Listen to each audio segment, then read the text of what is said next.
Hi, welcome to Conversations with a Wounded Healer. I'm your host, Sarah Bueno. Today's guest is a very special person in my life, Monique Wheeler. She is my personal acupuncturist and an all-around wonderful, very healing person. And Monique and I, it's great when I see her, I think on a monthly basis now. You know, she and I have been seeing, I guess I've been seeing her. I was going to say she and I have been seeing each other like we've been dating, but I've been seeing her for acupuncture for, several years now. So it's been fun to kind of catch up on her journey building her business. And, you know, she supported me in building my business. So it was fun to kind of bring those things together and just be able to talk about our love for Chinese medicine and energy and spirituality and all of those sorts of fun topics. So I hope you enjoy this interview with Monique Wheeler.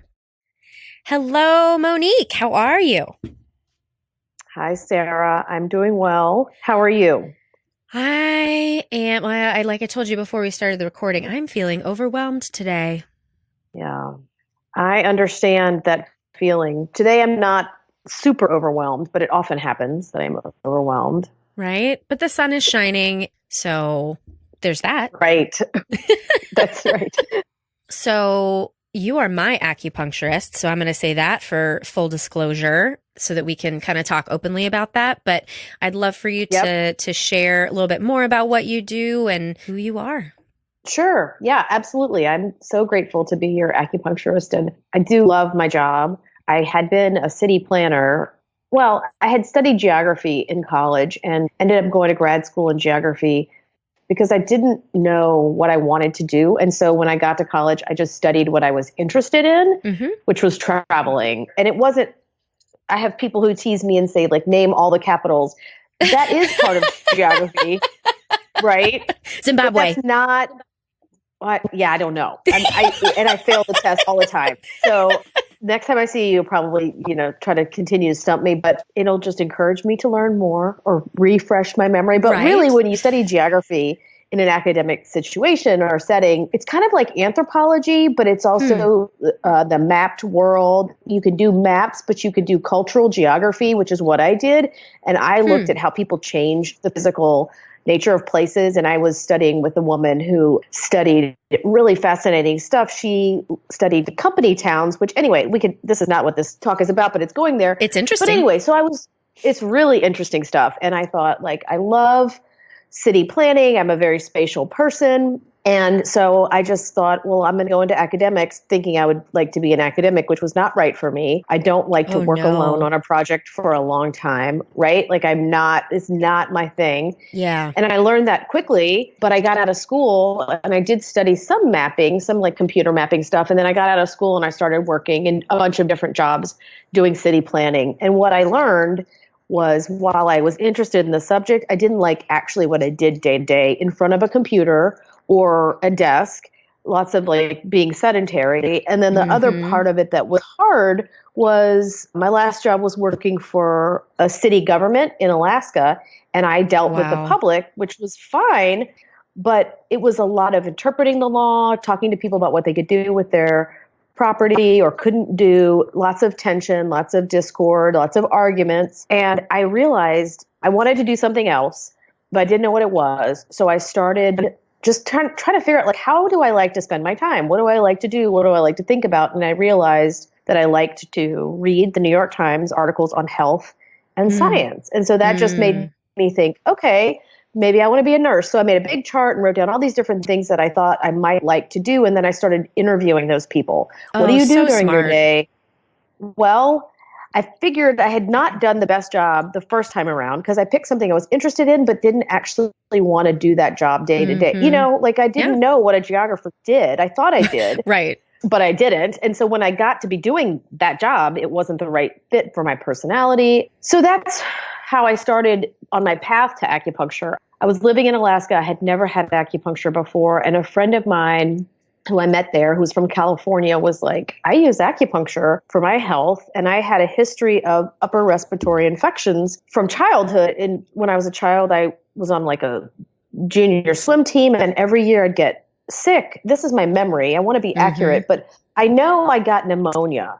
as a child because I remember having to take this really terrible medicine. And then as an adult, I would get sick with a respiratory infection that other people, maybe it would start off as a cold, but it would go right into my lungs. And then maybe quickly, maybe slowly, I would end up with like a terrible cough. I would be up at night, not able to control the coughing. And then I'd go to my doctors. They might give me antibiotics, but often they gave me cold medicine, like cough suppressant, which helped. But I didn't want to get sick in the first place. I was getting this thing over and over, and it was just terrible. And my nurse practitioner at the time said, I don't really have anything for you to prevent these conditions. And then my friend from California stepped in and she said, why don't you try acupuncture? And all during that time, I was taking anatomy and physiology, which was a really cool class. We had a cadaver, which was amazing because that's not typical in initial classes. I know, it was pretty trippy.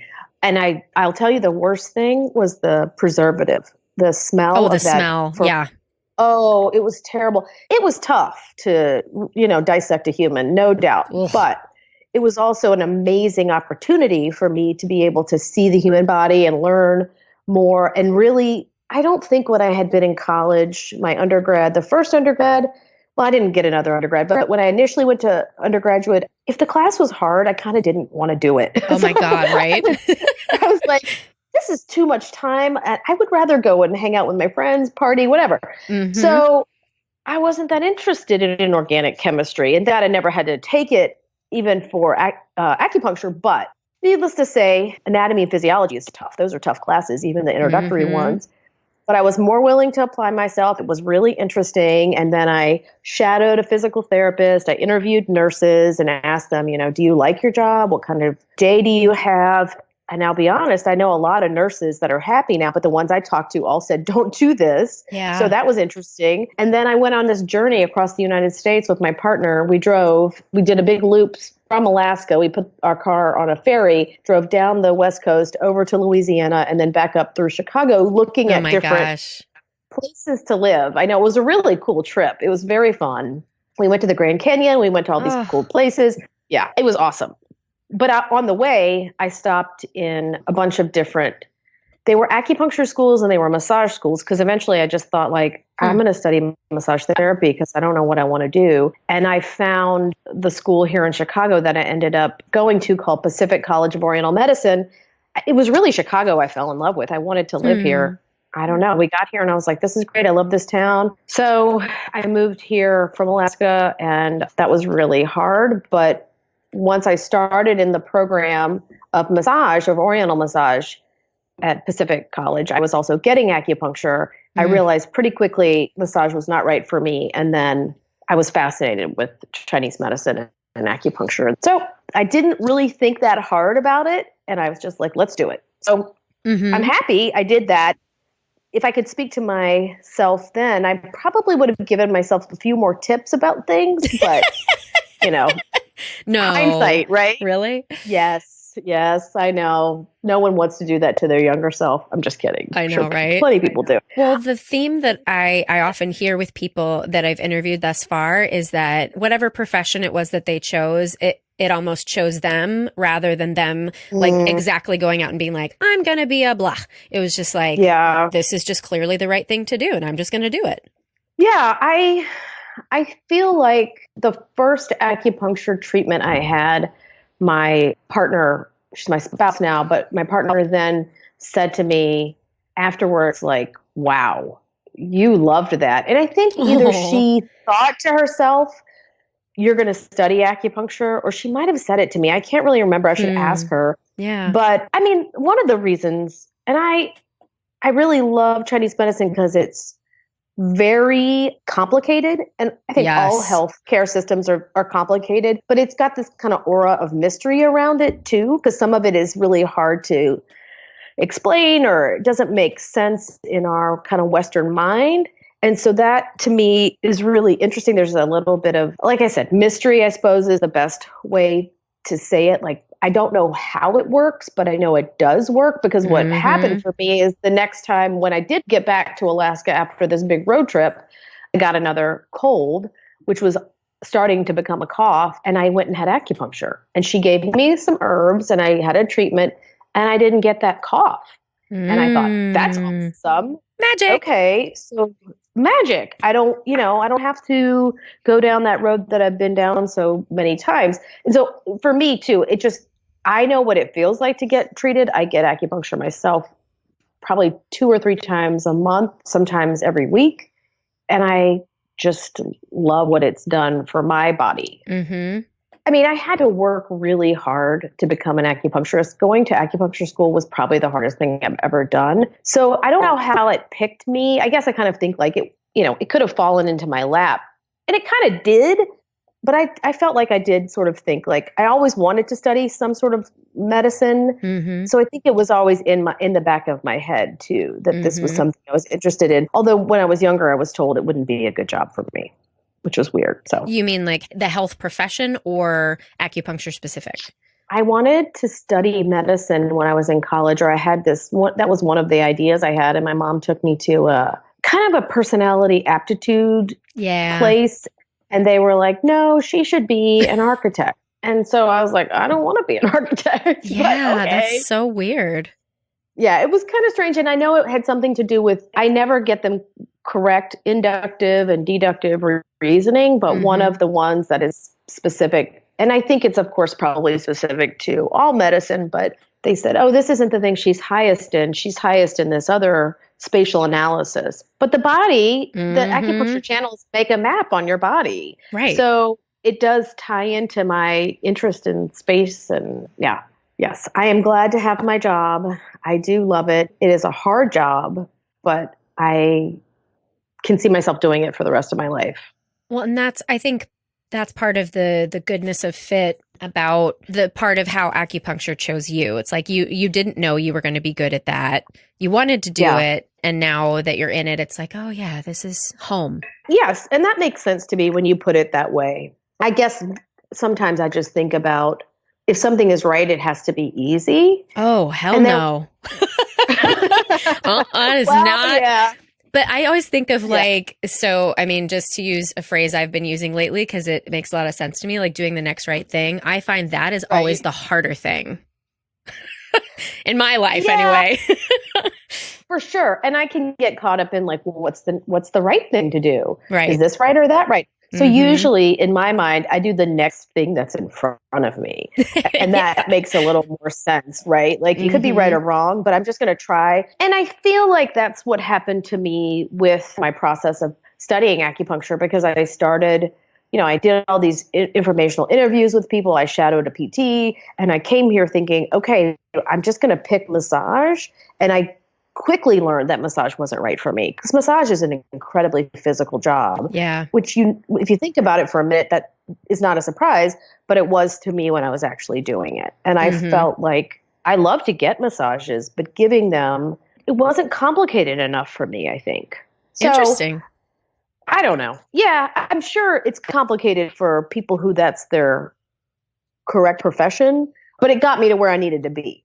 Right. Like I just made the decision like, oh, I'm going to go to massage school. It's going to be at this place that also teaches primarily Chinese medicine. Oh, Chinese medicine is the thing that I really want to learn. I think I told you this. I'll never forget the first time I got acupuncture, I think was actually at the Pacific, what is it? Pacific School for Oriental Medicine. Is that what it is? Pacific College right. of Oriental Medicine maybe is right, but yeah. Something like that. They had like, you could just do like walk-in appointments. So it was like super cheap, and I had no money at the time. And I remember they did like the crown of my head, basically. Like it was like a crown of thorns, but with the acupuncture needles. And I cried like a child afterwards. Like it released all the things. And I remember telling you, oh, well, that person clearly didn't do it right, because I just cried the whole time. And then you were like, no, you needed a release. That's what that was for. And at that time, I remember just being so affected by it. And I use you, and I'm sure like medical doctors out there are probably going to gasp hearing this, but I really use you as my primary care. When I have a cold, I call you, because you've got magic, disgusting herbs. They're great, but they taste disgusting, guys, that make the colds go away really quickly. And the Chinese herbs that you've given me for anxiety, speaking of, I have run out. I need my Calm Dragon. Okay. Like that shit is magic. I can get that for you. Yeah. Well, many pharmaceuticals are made from plants. So Chinese herbs definitely have pharmaceutical properties. And I am grateful that you trust me with your health for sure. Duh. That's the thing that I love to work on, the upper respiratory or any kind of, acute condition, because was my first experience with it. And I think that's why I get a lot of people who want to work on that. But it is great how well Chinese herbs work. And pharmaceuticals work great too. They just have their limitations. And Chinese herbs have their limitations as well. Of course. But the one thing that I do love about the herbal medicine is it can build your system up, which in the, kind of Western model, that doesn't happen. I mean, sometimes people take hormones or a supplement for a gland, like a thyroid pharmaceutical. But for the most part, Western medicine is great at surgery and killing things. So bacteria. That came out wrong. Didn't it? That's hilarious. And all doctors just keeled over dead. Zap. I love it. Yeah. And I do, appreciate, I have a physician, but I also have an acupuncturist and I have an herbalist and I have a chiropractor. I have a spiritual worker. I have 2 therapists. I mean, I use all the tools. I get a lot of help from a lot of different places, but my first and primary love is definitely Chinese medicine. It is at this point, for sure. Well, and my very limited understanding of Chinese medicine is, I can't remember if I've read this or someone told me this, but basically a Chinese medicine doctor wouldn't get paid if his patients got sick. And so it's all about prevention and, treating the cause rather than the symptom. And often in Western medicine, it feels, just like you were talking about with your upper respiratory infections, they gave you a cough suppressant, which did the job, but it didn't heal what was actually causing that in the first place. Exactly. Yeah. The next time I got sick, I had to take the same thing, right? I was going to get the thing again. She knew I was going to get it again. I knew I was going to get it again. And I just dreaded it because that cough is terrible. But I think there's more of the shift to supporting the body in Western medicine. You see it with the use of vitamin D or the testing for vitamin D, because sometimes physicians are just like, vitamins, who needs them? Or you're just going to, unless you're getting rickets, I don't think you need to take one, which is crazy. An old-timey disease. I love it. I mean, there's lots of backstory to that. So I think it's getting more open-minded. And the other place where acupuncture, and this isn't with herbs, is kind of penetrating the Western mindset, the Western medicine mindset, is with all this opioid epidemic and pain. Yeah. Because those doctors can't be writing scripts for so many opioids. I mean, they just can't do it. Like, they're constrained. And of course, they don't want their patients to die. So I've had many more people say to me, my doctor recommended I do acupuncture. Oh, that's awesome. I know. Hooray. I think it makes me so happy because pain is pretty easy to treat with acupuncture. I don't want to say, 80% of the people who come to me and that have a pain, I feel pretty confident I can make a significant change to their pain. The other 20% are people who have had it for a longer time, or they have a more complex underlying cause, or there's other things that can go on. But a lot of times, like low back pain, neck pain, shoulder pain, knee pain, hip pain, people respond to acupuncture and cupping, those kinds of therapies. And we have herbs that help with pain as well and inflammation that aren't habit forming, which is really great. It makes me very happy to be able to help people who are in pain, because number one, being in pain is terrible, right? It's incredibly exhausting and debilitating to the psyche over time as well. And it's not that hard for me to be able to help somebody where I see people will be, seeing their doctor, maybe even doing PT and not getting a lot of relief. Right. Yeah. Well, and I think that segues beautifully into how you feel about the term healer, and especially in application to the work that you do. Sure. Let's see. I thought about that after you told me that was going to be one of the potential questions. I feel like I am helping your body heal, but I am not doing the healing. The body is healing. So I'm kind of opening up the capacity for you to heal and moving energy. I mean, that's what we talk about, especially with something like pain in Chinese medicine, is that your energy is blocked, your blood is blocked. There's a stagnation of some kind. And so what I'm trying to do is to get things back into balance by accurately diagnosing where the problem is and putting the needles in the area specifically where the problem is, as well as other parts of your body that communicate with that area. Right. So I feel like healer gives me a lot of the responsibility, but for the actual part of the person healing. And of course I do have some responsibility, but I think I don't, I don't put my hands on you and you're healed. It's a kind of a contract, right? It's sort of like therapy. Like if you go to therapy, you don't tell your therapist what's really going on in your life. Can your therapist heal you? No. But if you're telling your therapist, like, here's what I'm doing, here's what I have experienced, and you're being honest and you're open to suggestions, you can heal.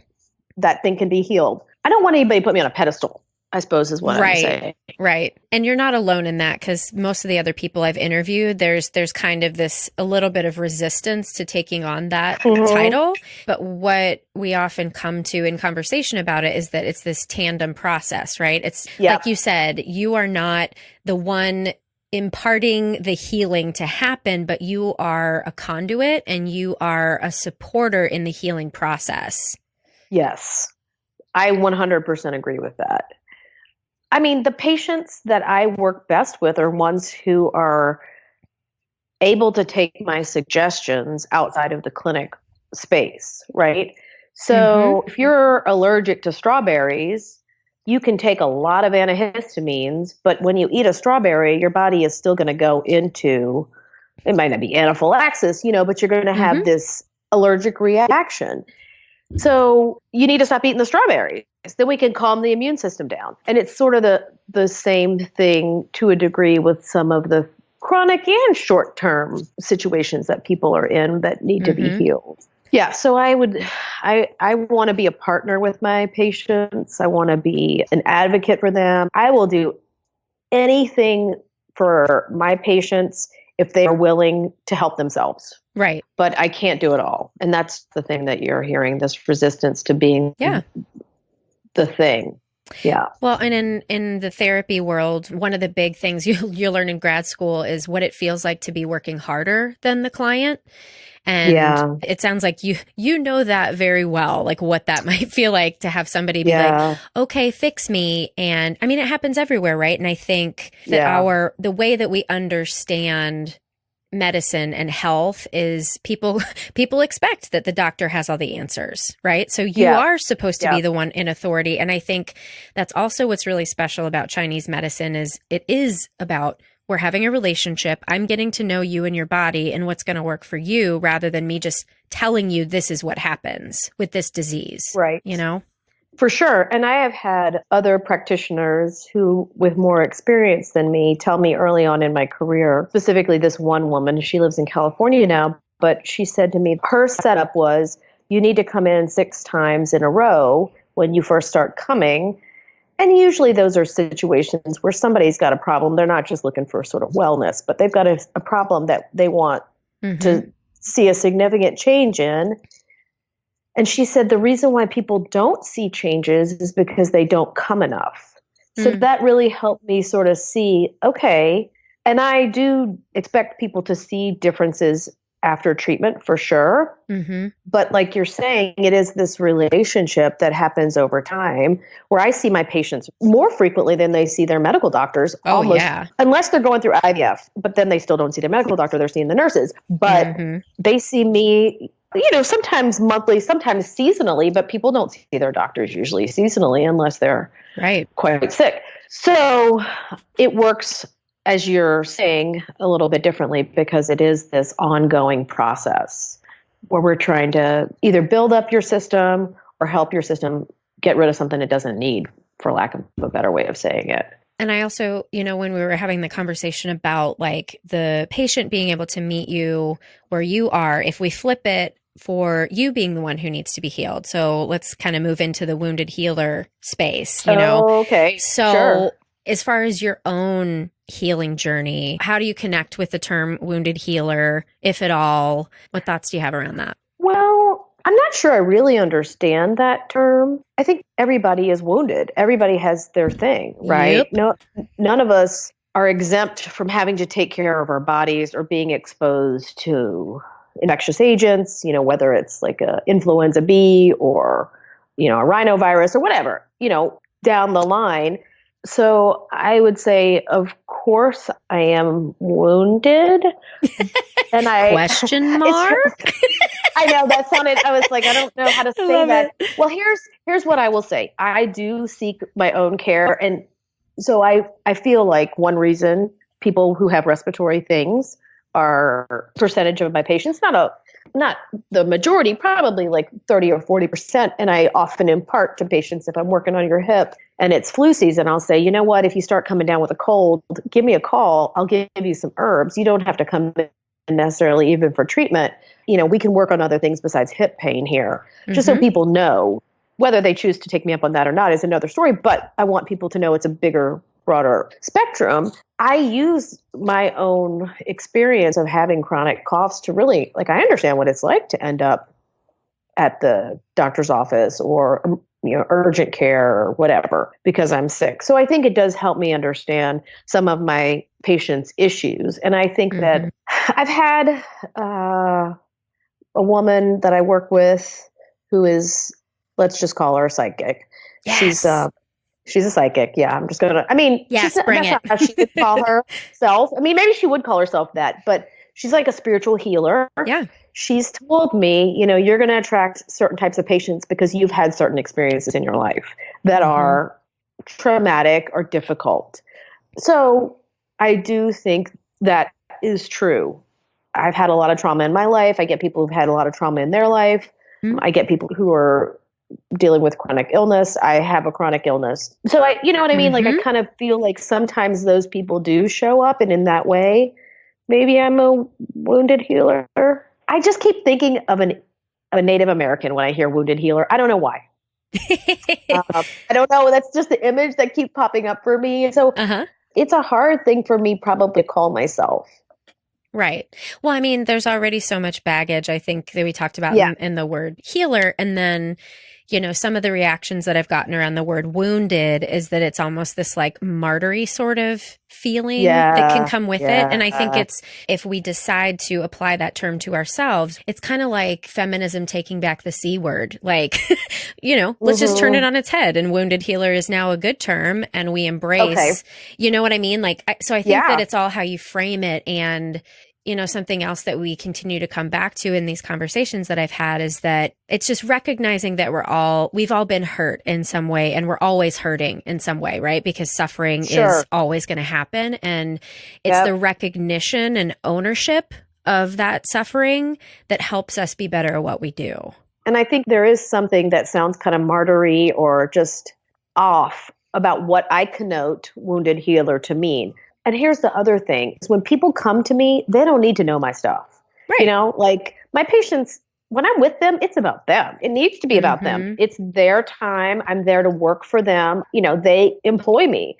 But if it comes up that somebody has something, I might say to them, I have dealt with this before. I've taken that medication, they are confused or upset or so I might say to them, let me just share my experience around this, or would you like to know my experience or have some experience around it? And if it's going to be helpful to them, I'd be happy to do it. So yeah, in that way, I guess I can I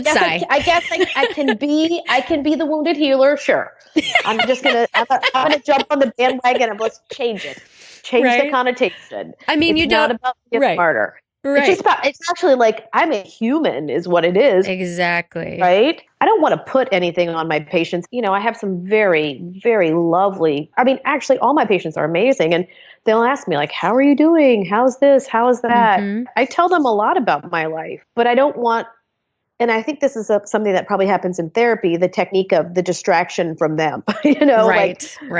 Let me ask about you because I don't want to talk about me. But that is something that, because in all of my relationships, it's about connection for me. And I kind of demand a certain level of authenticity and realness and vulnerability with people that I trust with my healing, honestly. And that's something that I feel like you do a beautiful job of. Like you said, would my experience be helpful to you? If so, here it is, and you and I have been working together long enough that, we kind of automatically like, oh, how's this going? How's that going? Where I feel less of like a barrier there at this point. Well, you're also very open, and other people may or may not be. I have some patients who suspect things are happening in their life and they're not really telling me. They need to come hang out with me then.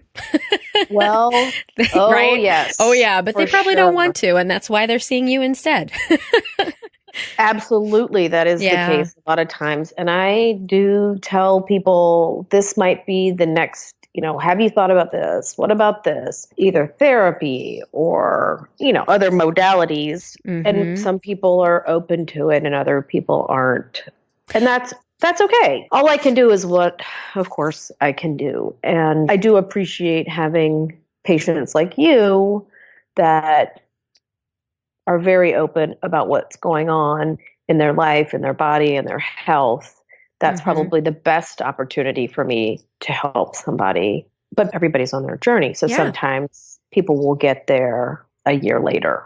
Right. I'm curious because I think you have a really good perspective on this. People don't necessarily view you as a doctor, but you're also not a therapist. So you're kind of in this in-between space where you probably see more people that need to be going to, either they need to be seeing their medical physician for something that they're avoiding, or they need to be seeing something emotional. What do you think needs to shift for people to be more comfortable, like, I guess maybe taking ownership of what's going on and seeking treatment for the root cause rather than continuing that symptom chasing? Well, that's a good question. It's a big question. So you don't have to have all the answers, but I just like to philosophize about it. Let me philosophize. Well, I think one thing is our community system, society doesn't really encourage root cause looking. Lots of ads for medicine on TV and in newspapers and magazines, right? So you could just go to your doctor, like, I have this symptom, can I have this drug? Sometimes that's great, and sometimes it's not. One of the things that I feel really passionate about is more people seeking help for chronic Lyme disease. I think it's really, really, really underdiagnosed in the world. It's a big knot of a medical problem because the testing is poor. There's a lot of controversy in Western medicine about if it is actually a real diagnosis, although Johns Hopkins just published a paper saying chronic Lyme disease is real. Bench scientists, like the people doing the work in labs, have been able to see that chronic Lyme disease through their research studies is actually a thing, but because of the slowness at which medical schools change their curriculum and what they teach their students, that's not caught up. I mean, there's all kinds of stuff. Yeah, I was told that by a physician that I used to work with, Amy Weiler, who's a DO, and she's really a smart functional medicine doctor. And I was asking her, like, what is the big deal? Why is there all of this controversy? I mean, if people are obviously sick, why does it cause so much problem? And she said, well, there's this research and it's just not getting translated. The doctors don't have access to it. It's like maybe 5, 6, 7 years. I mean, they might have access to it, but it's not integrated into kind of that Western diagnostic system. So I think that there's a couple of things, is to encourage people that it is possible to get information on what a root cause, and that's going to give you a longer term solution. Right. And then maybe to like societally change the way we perceive treating our health. And I think it just really is a person dependent deal too, Sarah. I feel like some people have the stamina, because it does take stamina to seek that information, or maybe it's like stamina plus drive. I don't really know how different those words are to get to it. And other people are just happy with my symptoms are better. I think it's kind of similar to cancer. Some people who get cancer don't change anything about their lifestyle. Some people who get cancer totally change everything about their lifestyle. Yeah. That sounds kind of like a give up answer. Not give up, but no. I think it's possible that it changes, but that's also what I want to offer people. If you want something different, we can get to some of the root causes, or I know I've seen doctors, that I really like. I know of other doctors that I really like. So if you're not happy with your situation with your doctor, you don't feel like you're getting to the bottom of it, let's find somebody else. I think, another, like I was kind of mentioning before, this kind of top down idea that the doctor has the answers. And then if you're seeing a doctor and he's like, look at me, genderizing, okay. she. So if your doctor doesn't have an answer and they're just like, well, I don't have an answer, and they don't say, but you can see other providers and find out. And that, it was making me think about the field of addiction, obviously, because that's my specialty. And I tend to work with a lot of medical professionals, and they talk about the lack of training about addiction. And we also talk about the way that the hierarchy works in the medical system. There's not a lot of room for not knowing something. A lot of the doctors tell me that they're taught that they have to have an answer. And that obviously gets in the way. Sometimes is an ego thing, and it's sometimes just a training thing. But the way that we do medicine and healthcare, ugh. Yeah. That's my diagnosis for the whole thing. Ugh. It's a tired sound. Yeah. I think it's changing. You see more doctors going to the kind of concierge model, which is costly for patients. I have heard many more doctors taking on that type of a practice model, as well as more doctors studying things like functional or integrative medicine, so that if they can't find the answer with the tools they have, there's more tools too. But God bless doctors, because that is so much pressure. And then you have 15 minutes, right? Right. Oh. And it's interesting. The other thing, I feel like I have insider info into what it's like to be a doctor, because I hear the doctors who are struggling, tell me things. Yeah. And the other thing that's so different nowadays is the doctors coming out of school, their loans are astronomical. And so they're probably still getting paid as much as their counterparts who've been working for, 30, 40 years, but their debt is so much higher. And the way that insurance reimbursement works, we know it caps you out. You don't have any choices about how much money you make. And it's, the whole system broke. It broke. You are not wrong. And I think I wouldn't want that job. No. I think that sounds really hard, especially because at some point, how do you take care of yourself when you have to see that many patients, right? To meet your quota or make enough money, to do all of that. So I hope it changes. I think the doctor as God model is really kind of outdated. That's a big thumbs down for me. Yeah, thumbs down, too much pressure, right? It's too much. It's too much. And part of it is because people just don't feel well, right? When you feel well, you really want somebody to take care of you. But that doesn't mean that they have to have the answer. That means that they can be compassionate or just good listeners, or, like active listening, all of that. Those tools are probably better than having an answer. I think so. I mean, that's kind of They need to go to therapy school. I know. Oh, and it's just so funny. The doctors that I do work with, they're like, this is going to help me so much with my patients. And I'm like, dude, I know. You're welcome. No kidding. Exactly. We're teaching you how to talk to them. Yeah. I work with a doc who's in private practice, and a lot of what we talk about is how do you work with patients? How do you deal with difficult patients? And it's psychology. You have to know some of that stuff. For sure. Makes it so much better. Right? Well, I wanted to start winding down the conversation by talking about self-care, because you'd said that, how do you take care of yourself if you're seeing so many people, because you have a job that looks very similar, right? I mean, you get to spend more time than 15 minutes, but you're kind of running in and out and seeing a ton of people during the day. So how is it that you take care of yourself? I see patients now 3.5 days a week, which came out of having to move my office because of some water damage at my old office, and I had to move really quickly. And I was seeing patients 4 days a week. And it's really better for me to have more time off because I am luckily so busy with patients. When I am not working, I have a practice coach too, who I forgot to mention, but she really helps me with things like taking lunch breaks, which is very, like I've got to eat during the day. I find that I don't eat a lot, which is better for me because if I have a big meal, I'll become tired. But I do need to have, nutritious food during the day and take a break.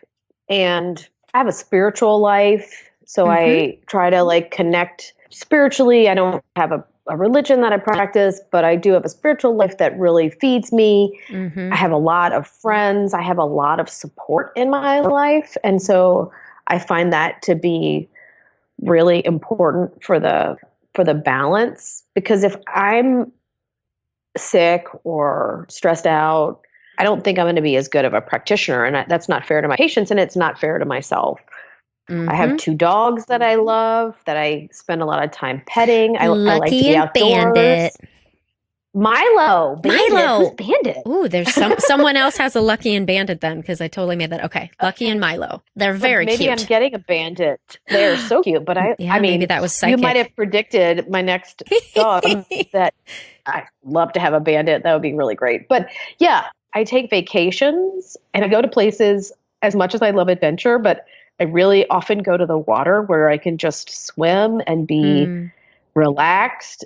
Chicago is a fast-paced place, and my nature is to go, go, go, go, go. Yeah. But that is not good for me. So I have to really be conscious of, let's slow down. I have a meditation practice, which is very intermittent. Some days are better than others. I take suggestions. If somebody says to me, my spiritual guide, whatever you want to call her, healer, psychic, said to me, you need to be in nature and you need to take time off. So I scheduled a day off on my calendar. And then I thought, I could do my taxes that day. And she was like, no. No, right. Oh, I do the same. Don't do your taxes that day. Go to be in nature, make the specific intention to be in nature and to recharge. So I'm going to go to the dunes and just kind of hang out for a couple of hours. So there's a wide variety of ways I take care of myself. I definitely get acupuncture. I went to the chiropractor today. I said I go to multiple therapists. They help me a ton. I take supplements and herbs, and I take pharmaceuticals too.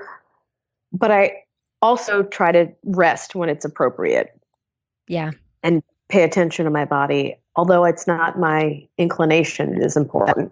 I've realized that more over the past couple years. And I think part of it is, and I know you can relate to this too, as a business owner, there's literally always something to be done. And so I really could work 24 hours a day. And my body will tell me, there are times I'm like, why can't I think? I can't finish this email. And then instead of using that as like, well, I have to push harder and try harder, I realize my body's telling me I'm done. And I can't even read right now. I just need to sleep, I can't even. Basic breakdown. No reading. Yeah. I also find too, like the deeper that I get into the work that I do, the more self-care I feel like maybe not that I need, but the more that I feel like I'm called to. I need to just tally up how much money I spend on self-care and how much time I spend on self-care, because it's pretty significant. Oh, yeah. Well, speaking of taxes, but yes, that's a part of it, right? I got to get that information together. But what happened for me, and this is a little late in the conversation, but my body stopped me because I do have chronic Lyme disease, and I didn't know I had it for a long time. And I was just so tired. I was going to see all these different people. Nobody knew. And essentially I would work, come home and rest, do something for an hour, come home and rest. And I had never had that happen to me before, Sarah. I had always had plenty of energy. I had been a runner, and I can really make myself do a lot. And you are 100% right about owning your own business. That is the thing I did not realize when I went to acupuncture school, was that this was, going to mean owning my own business, which in many ways is an amazing experience. I love it. but it's also really hard. And Really until hard. you do it, I don't think people get it, and I have that conversation with my spouse a lot, who goes to work, has paid time off, has sick leave. Yep. You got a receptionist and you don't even have to think about her. You don't have to hire her. You don't have to fire her. She's there. Somebody else manages her. Somebody does her paycheck. And she helps you with your patients. Right. But you're right. I think it's a special class, like business owner, also in the medical field. I think it is a combination that's pretty intense. Because I have patients who are going to email me or maybe call me, I have to really be conscious about when I'm answering those emails and then taking time off of that too. Like you're saying, my body's telling me to sleep. The computer, internet, device addiction we're all susceptible. Oh, yeah. Yeah. Ooh, good deep breath. I'm telling myself. Is there anything else that we didn't talk about today that you want to share? I don't think so. Okay. You are complete? Yay. Oh. I really appreciate you telling me that. I feel complete now. Yeah. That was a good talk. Thank you, Sarah. Yeah, no, thank you so much. I respect and love you so much. So I'm really, really happy we could do this. Thank you so much for joining us for this interview with Monique Wheeler. I hope you enjoyed that. To find more information about Monique, you can certainly Google her, but you can also go to my website and find all of the fun links so that you can follow and support her business. So you can find us at headhearttherapy.com/podcast. Thanks as always to Andrea Klunder and Edwin Ruiz at the Creative Imposter Studios for editing, Liam O'Donnell for our awesome album art photo, and to Ben Mueller for theme music. You can find Conversations with a Wounded Healer on Facebook and Twitter, along with my practice Head Heart Therapy. So you can check the website for details. Thanks so much for tuning in, and we'll see you next time. Bye-bye.